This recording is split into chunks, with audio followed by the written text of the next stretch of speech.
Listen, I am only MP for Halton Price because Sarah's father controls the local Conservative Party. The second we're divorced, I'll be out on my arse, with about as much chance of finding another seat as a deaf kid in a game of musical chairs. I see. It's serious then.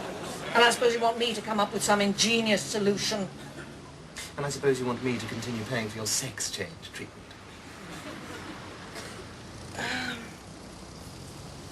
Has she actually got the shares in her possession yet? I don't think so. Her uncle died abroad, so there's all the legal formalities to go through. Good. Gives you a little time. To do what? It's obvious. Destroy the company. Look, drink a bottle of gin and have a very hot bath. And if that doesn't work, then call me tomorrow. No, of course I don't love you. Grow up, Victoria.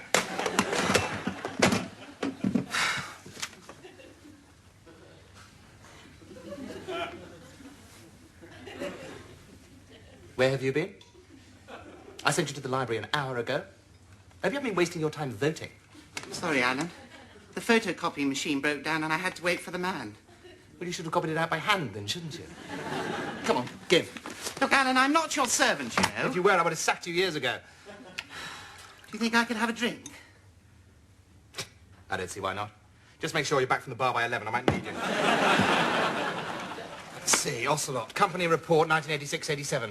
Profits up 34%. Dividends up 42%. Exports up 61%. Workforce up by 3,500. Makes you proud to be British, doesn't it? Shut up, Piers. No strike agreement extended for a further 5 years. God, it'd be easy to bankrupt Jeffrey Archer. Listen to this. The latest Ocelot 3.8 turbo supercat built at their new £200 million factory in Bramall is a world beater. My test model sleekly muscled its way from 0 to 60 in 7.5 seconds. Gosh, I wish I had one. What are you talking about? Oh, no. It's not me. It's Annika Rice, writing in this issue of Yappy Car. I wish I was a Yappy. What does Yappy actually mean, Alan? Yuppie, Piers, is short for useless pill. So you are one already, aren't you? Congratulations. Don't be so spiteful, Alan. Wait a minute. Where did you say that Ocelot had built their new factory? Not telling you. How? No, please. There it is. Bramall. Bramall? But that's in Cribbine's constituency. Piers, you're a genius. Come on, we're going to break into the Prime Minister's office. Right. No. I draw the line there, Alan. I know you talk me into all sorts of things because I'm frightened of you, but I'm more frightened of her. Piers, if you help me, I'll get you one of those new Ocelot supercats. Really? Do you promise? No. But I promise that if you don't help me, I won't get you one.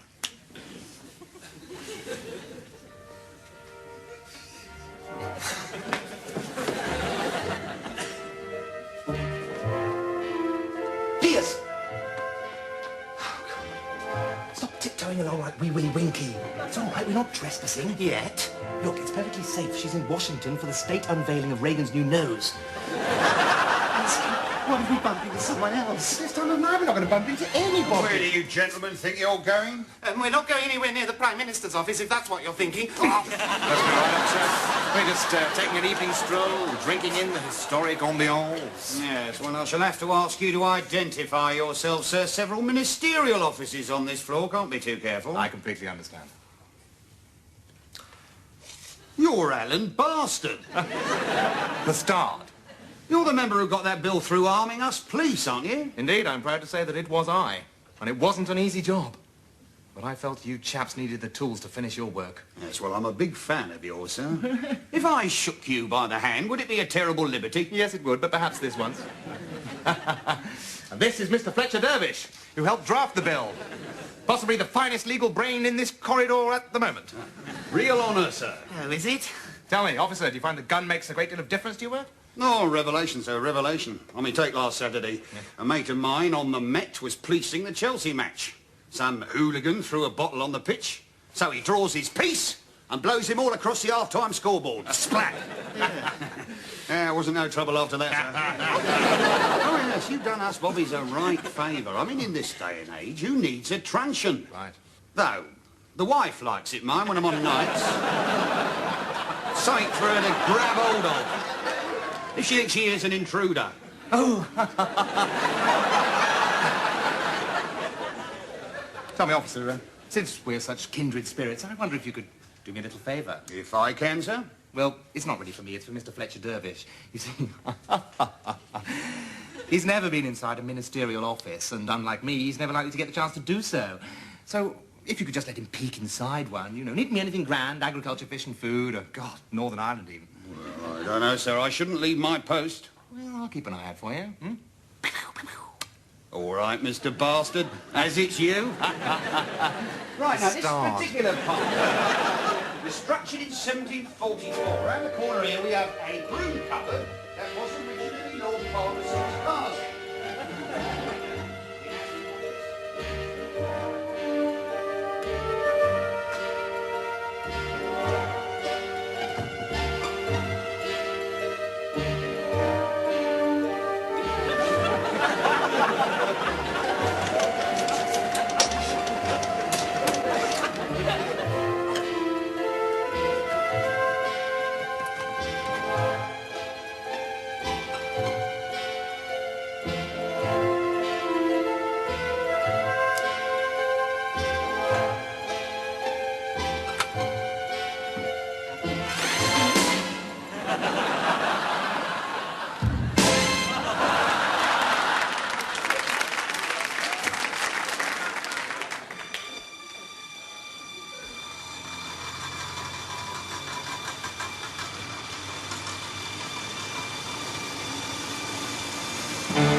Times the minister denies it. And he will. I have it here in black and blue. And on the Prime Minister's very own note paper, I quote, Mr. Speaker, my government fully supports the proposal of the Board of Ocelot Motors to de-unionise their factories and reduce wages by 30% to ensure price competitiveness into the next decade. I don't know where the Honourable Member for Bramhall obtained this ridiculous piece of misinformation. And I'm not telling you, pal. But it is clearly a forgery. Mr. Speaker, the government quite clearly wants us to believe that it is a forgery. But I'm sure I speak for all members on this side of the House when I demand a full public inquiry. No, not a public inquiry. That'll take 10 years. This isn't going badly enough, Piers. Do I have a choice of colour? What? My new Ocelot Supercat. Oh, shut up. Shout outrageous, Piers. Outrageous, Piers! But some public-spirited employee at Ocelot has had the decency to leak this letter to me, and I will not betray his trust. Mr. Speaker. Order. Mr. Speaker. Order. Mr. Starr. I will briefly yield to the honourable member for Halton Price, Mr. Speaker, because it's always interesting to hear the crypto-fascist ravings of the loony right. Although I doubt that even he can worm his way out of this scandalous conspiracy. Order. Au contraire, Mr. Speaker. Which I translate as that's what you think for the benefit of the member for Bramhall, who probably never